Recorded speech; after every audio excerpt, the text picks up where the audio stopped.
Vamos então iniciar o estudo da interpretação da profecia de Isaías nos capítulos 7 e no capítulo 8. Hoje vamos considerar o capítulo 7, os versos 14 a 16. Vamos então a eles.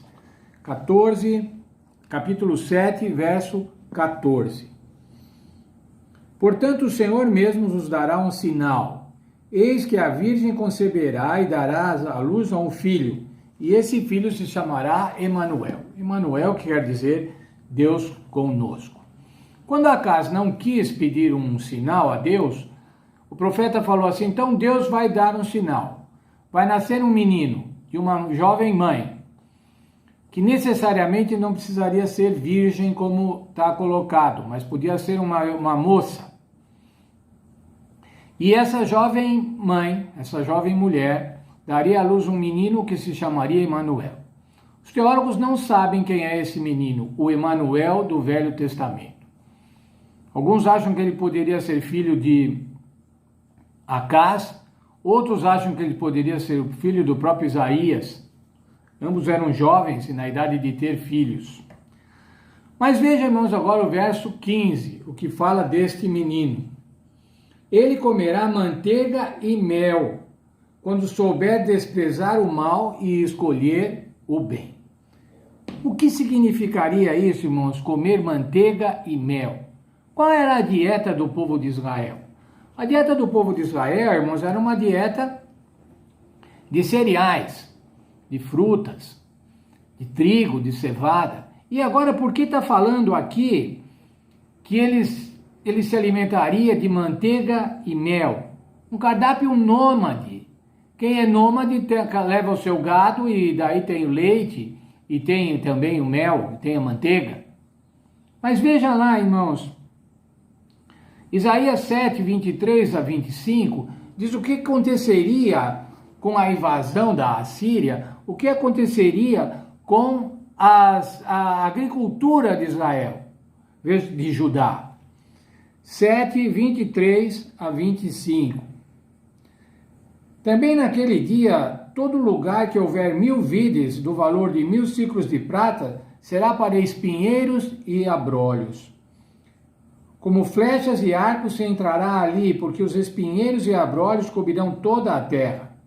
Verso 25. Quando a todos os montes que os homens costumam sanchar para ali, não irás por temeres os espinhos e abrolhos. Serão para pasto de bois e para serem pisados de ovelhas.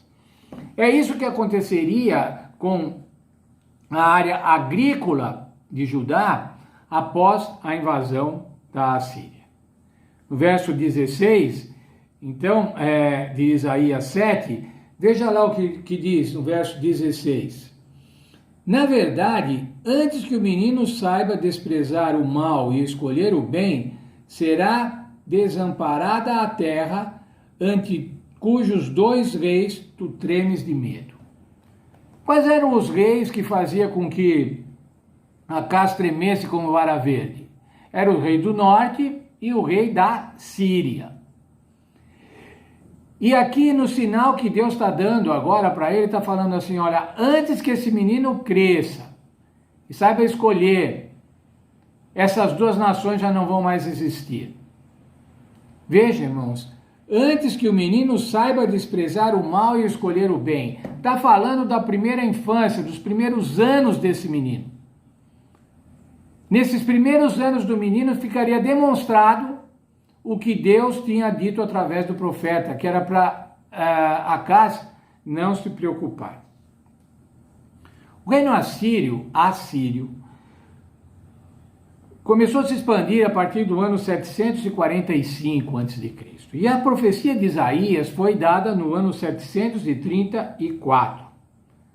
Nessa ocasião, Isaías falou no capítulo 7, no verso 4, ele falou o seguinte: acautela-te e aquieta-te, não temas nem se desanimes o teu coração por causa desses 2 tocos de tições fumegantes.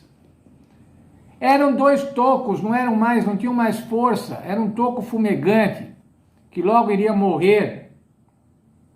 E essa era a mensagem que Deus tinha dado a Acaz, com referência à Síria e ao reino de Israel. Nessa ocasião, irmãos, o rei da Assíria era Tiglat-Pileser. E em 734 ele conquistou a Galiléia e Israel do norte, deportou parte da população para as províncias assírias. Em 732 conquistou Damasco, tornou a Síria província da Assíria. Veja, irmãos, em 2 anos ele venceu o reino do norte e venceu a Assíria.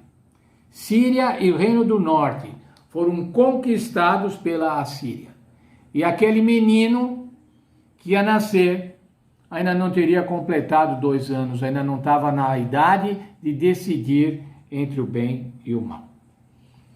No ano 722, irmãos, Salmaneser V, que era o sucessor de Tiglat-Pileser III, ele sofreu uma rebelião de Oséias. Oséias, lá no Reino do Norte, rebelou-se contra a Assíria. Veja, no ano 732, ele já tinha conquistado Damasco. No ano 734, ele já tinha conquistado a Galiléia. Mas agora, no ano 722, Oséias rebelou-se. O rei do norte rebelou-se contra a Assíria. E o que aconteceu? Aconteceu a tomada de Samaria, a capital do Reino do Norte. A política de ocupação e de expansão territorial da Assíria agia da seguinte maneira: pegava os povos das áreas conquistadas e distribuía para outros povos, para outros lugares. Tirava o povo da sua terra. Dessa maneira, eles desarticulavam qualquer reação possível. E isso aconteceu com o povo de Israel. Isso foi quando a Samaria foi tomada. Os israelitas foram deportados para a Média e para a Mesopotâmia. E aí, então, irmãos, se dissolveu o Reino do Norte. Eles deixaram de ser povo. Veja a profecia de Isaías, capítulo 7, verso 8. Capítulo 7, verso 8. Mas a capital da Síria será Damasco, e o cabeça de Damasco, Rezim, e dentro de 65 anos, Efraim será destruído e deixará de ser povo. Efraim estava simbolizando o reino de Israel. Deixará de ser povo. Deixou de ser povo, irmãos. Não havia mais o povo de Israel, exceto as tribos de Judá. Porque o povo que estava no norte, aqueles que haviam sido separados na rebelião de Jeroboão, após Salomão, esses agora se dissolveram sob o domínio da Assíria, sobre a ocupação feita pela Assíria. Cumprimento da profecia, irmãos. Vai deixar de ser povo, deixou de ser povo. Em pouco tempo, antes que o menino saiba decidir, vai estar destruído, vai estar ocupado. Foi o que aconteceu. Cumprimento da profecia. Nós ainda vamos estudar mais nessa semana outros itens da profecia que foram cumpridos. Mas uma coisa é certa, irmãos. O Senhor Deus diz para seus amigos, os profetas, o que vai acontecer. E disse com relação ao reino do norte e ao reino da Síria. Por que não confiar nos profetas da Bíblia, irmãos? Acaz não confiou. E o que deu? Deu-se totalmente mal. A destruição do reino do norte e a ocupação do reino do sul, do reino de Judá, a destruição, a ocupação também da Síria. Vamos estudar nessa semana então essa profecia. Essa profecia é muito bonita. A profecia tem muitos fatos históricos e nós vamos estudá-los.